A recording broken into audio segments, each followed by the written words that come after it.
What's up guys, welcome to the Chess Giant. This is Solomon Riddell, and in today's video I'm going to be going over one of the recent games I had with Brooklyn Dave on the Coffee Chess YouTube channel.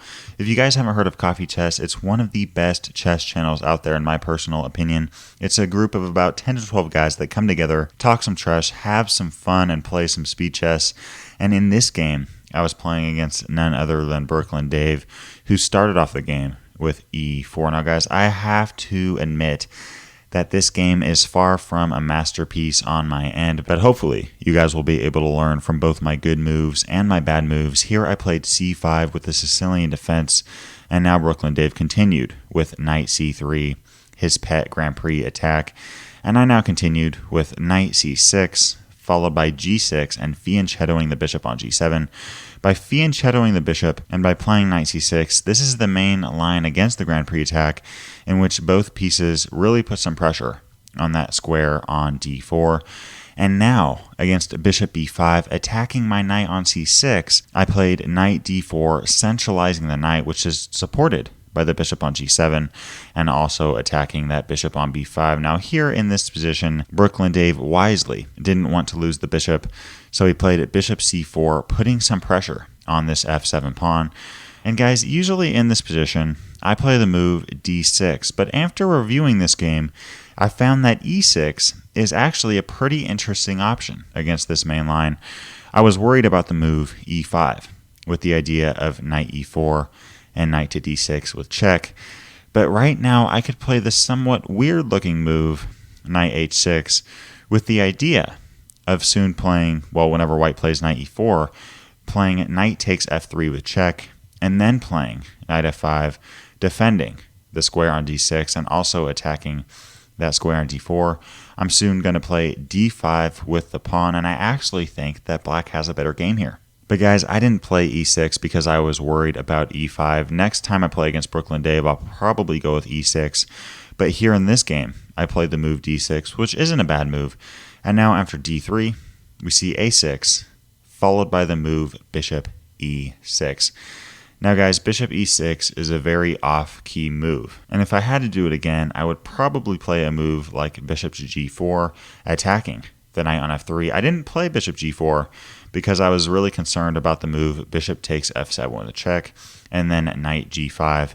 Here the idea being, after a move like king e8, I lose the bishop on g4. But what I didn't realize is now the pawn on c2 is loose. So I could take that pawn on c2, and after a move like king e2, snatch that rook off the board, and black has a clearly better game here. So going back against the move a4, I think I should have played bishop g4, but I instead went with bishop e6. Not a bad move.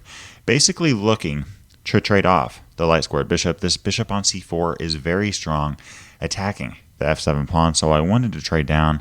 And now we see from Brooklyn Dave, bishop takes e6, in which I responded with knight takes e6. And after f5, I put my knight back on d4, centralizing the knight. And now we see knight takes d4 and bishop takes d4. I took with the bishop here because by playing bishop takes d4, this bishop is very active and it's actually preventing white from castling kingside. So now we see knight e2 from Dave, looking to attack my bishop on d4, and I didn't want to lose the bishop. So I played at bishop g7. This bishop is still very active, putting pressure on that b2 pawn. And now after castles, I continue to develop with knight f6, and after bishop g5, play the move queen b6. By playing queen b6, I was really trying to do two things. I was trying to put some pressure on that b2 pawn and also threaten, eventually, moves like c4 check. But guys, the problem here is that now Brooklyn Dave can play a5, and that's what he did, and I actually didn't see this move. At first sight, I really wanted to take the pawn on b2, but I decided not to do this because, guys, after rook b1 and queen a2, now we have c4, and yes, I win a pawn. Here black is up a pawn, guys, but there's just so many attacking chances for white. After a move like queen d8, protecting the pawn on e7, white can play a move like queen a4 check, followed by knight f4. I mean, look at the activity of white's pieces here. The rook on f1, eyeing the king on f8, a strong minor piece pair here on g5 and f4, a very strong rook on the 7th rank, and a queen on a4 ready to get into the action, guys. I just did not think that it was worth it, and in this position, white is clearly better. So guys, against a5, I didn't take that pawn on b2, but I instead played queen c6, trying to keep things more calm, and now Dave played f takes g6. Now, I personally don't think that f takes g6 was the best move from Dave here, as I was now able to play h takes g6, and now the rook on h8 is very active attacking the pawn on h2. And following knight c3, I actually decided to castle queenside, guys. Against the Grand Prix Attack, I often castle queenside because much of the time, white will overextend itself on the king side of the board, assuming that I'm castling kingside. So I'll castle queenside and then look to attack the king on g1. Very dynamic and off-key idea. And honestly, I haven't really seen anyone else do it, but I personally like it, and I think that it's a lot of fun. Here, Brooklyn Dave played bishop takes f6. And after bishop takes f6, I think most players, including myself, would probably play the move like knight d5. This is what I was expecting, and now I can play a move like bishop d4 with check, and after king h1, play queen e8, bringing my queen back and defending the pawn on f7, and I would give white a slight advantage here, but black is still very much in this game. However, here Dave totally shocked me. I didn't even see this as a possibility. Dave played rook takes f6, aggressive move. Idea being after e takes f6, white can now play knight d5. Black is up the exchange, but white has a very annoying knight on d5 that I can't kick off with the pawn for the rest of this game. And right now it's attacking both my pawn on f6 and threatening knight e7 with check, attacking both my king on c8 and the queen on c6. So here, guys, I played king b8. And now Dave, in typical Brooklyn Dave fashion, played b4. I don't know many players here that would play a move like b4, but if you guys do watch Coffee Chess and you know anything about Brooklyn Dave, you would know that this move is not surprising for him. Here I took on b4, and guys, the idea here is that after knight takes b4, I could play queen c5 with check, attacking the king on g1, and after d4, take that knight off, and black has a clearly won game here. So after the move c takes b4, here Brooklyn Dave went with rook b1, attacking my pawn on d4, and also indirectly putting some potential pressure on my king on b8. Here I played rook c8, which I personally think is the best move in this position. By playing rook c8, I am now attacking the pawn on c2, and Brooklyn Dave now responded with knight takes b4. Really good move here, basically doing a ton of different things, guys. This knight on b4 is holding the position together for white. The knight is attacking the queen on c6, it's attacking the pawn on a6, and it's defending the pawn on c2. Brooklyn Dave is using this knight to its full potential, and I now played queen c5 with check.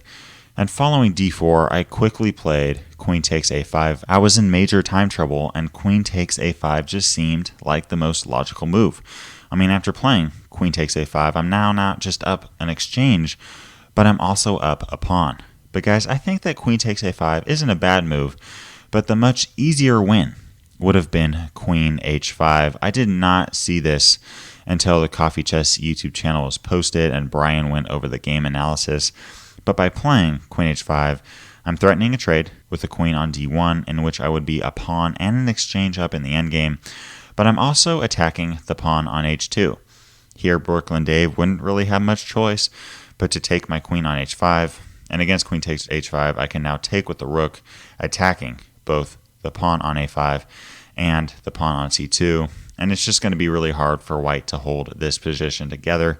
Yes, the knight on b4 is defending c2, but if this knight moves anywhere, this position is falling apart.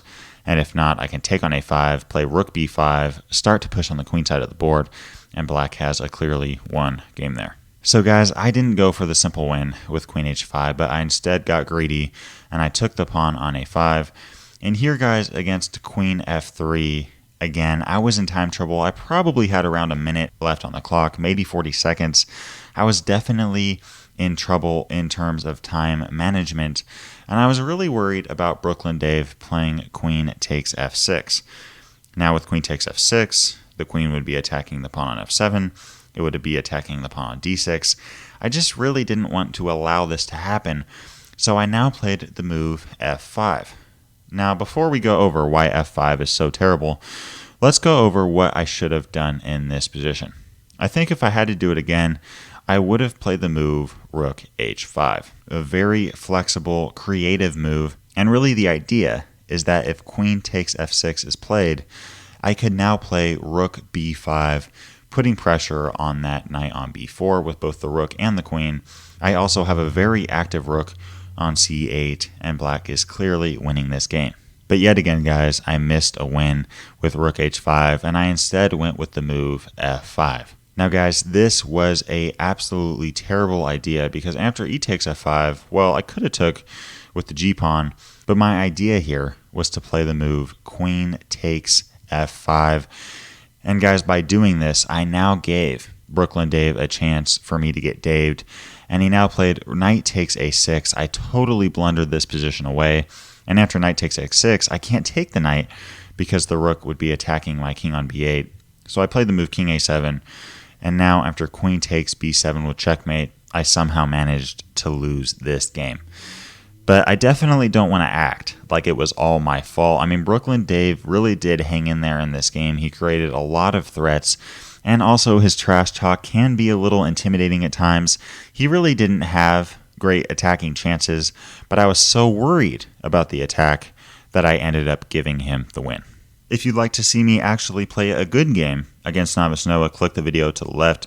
If you'd like to explore more chess openings, click the playlist to the right. Leave a comment to let me know what other videos you'd like to see covered on this channel. And as always, I appreciate you guys. Thanks for watching. Peace.